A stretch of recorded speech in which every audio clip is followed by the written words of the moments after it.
né? Depois teve os pitagóricos. O Pitágoras, ele era de Samos, nasceu em Samos, viveu boa parte em Crotona. Contanto que é muito engraçado, ó, embora já existisse filósofo, o criador do termo filosofia foi Pitágoras. Então, ele que adotou esse termo de amor à sabedoria. E ele tinha a escola, né, matemática, teorema de Pitágoras, tudo mais. O princípio para ele eram os números e os elementos dos números. Todos os fenômenos mais significativos acontecem segundo regularidade, mensuráveis e exprimíveis com números. As notas musicais, alguns cálculos que eles faziam na época, até medir o tamanho da pirâmide e tudo mais, e eles notavam que quando você pegava tinha uma certa recorrência e isso dava para exprimir com números. E como dava para fazer essa racionalização numérica, ele acreditava que o princípio de tudo era esse, ou o número, ou os elementos do número. Para o Pitágoras, talvez ele fosse um pouco humilde, né? Ele achava que tanto ele quanto os discípulos deles buscavam a verdade juntos. Mas os discípulos de Pitágoras endeusavam Pitágoras, achavam que ele era praticamente um semideus. Tem até uma história que a gente não sabe se é verdade ou mentira, mas ele tentou dominar uma cidade lá e tacaram fogo, diz que o fim dele foi esse. Outros dizem que ele foi morrer em outras cidades por aí, que eu não sei qual é. Mas morreu. Até tem um aí que depois ressuscitou, mas sumiu também. Xenófanes de Colophon, esse de 570 a.C. O princípio é a Terra, mas só para nosso mundo. Tudo nasce na Terra e na Terra termina. Os planetas e o universo são eternos. Pro Xenófanes, ele acreditava que esse princípio era a Terra, mas ele não tentava procurar esse princípio que explicasse o Sol, a Lua e as estrelas, né? Ele falava que a Terra era o princípio para eles que habitavam a Terra. E ele não se arriscou a falar do Sol, das estrelas e da Lua, como teve início a isso. Depois do Xenófanes, daí tinham os Eleatas e a descoberta do ser. Os Eleatas vão estar comentando sobre o ser. E eles são Parmênides, Zenão de Eleia e Melício de Samos. O Parmênides e o Zenão, ele fala que o ser é limitado e finito. Por isso, ele é perfeito.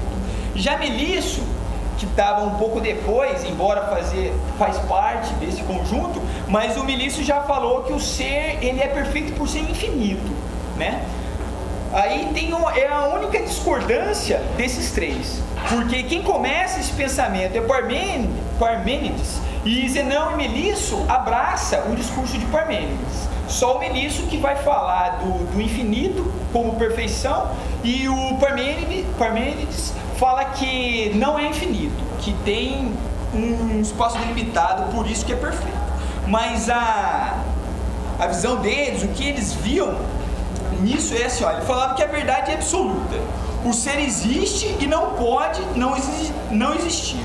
O ser não existe, pois não pode ser pensado nem dito. E essa questão do não pode ser pensado e não pode ser dito, por isso não existe, não dá nem para se falar do não ser, entende? Ele fala assim, tudo que você pensa, tudo que você fala e isso é o ser. A segunda cláusula deles lá, das opiniões faladas. Ele vai falar assim, via do erro, confia nos sentidos, admite a existência do não ser.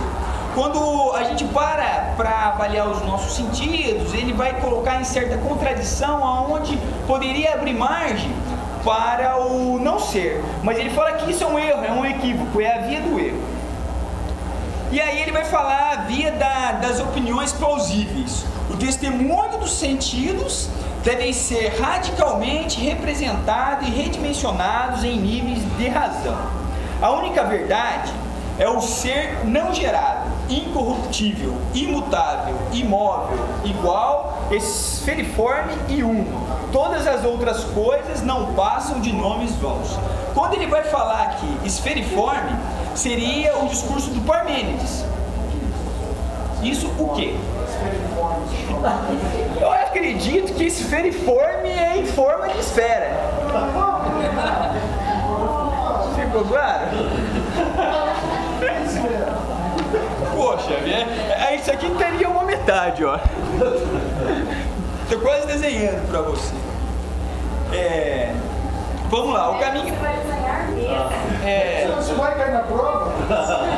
Espera só um minutinho e já vai ter a participação dos alunos.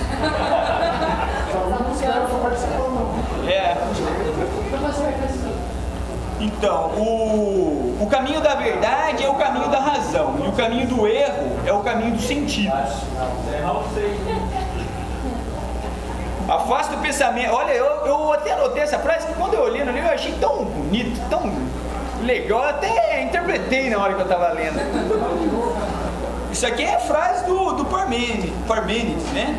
Afasta o pensamento desse caminho de busca que o hábito nascido e muitas experiências humanas não te force nesse caminho a usar o olho que não vê e o ouvido que retumba e a língua, mas com o pensamento julga a prova que te foi fornecida com múltiplas refutações. Um só caminho resta ao discurso que o ser existe. Porra, que coisa mais bonita, hein?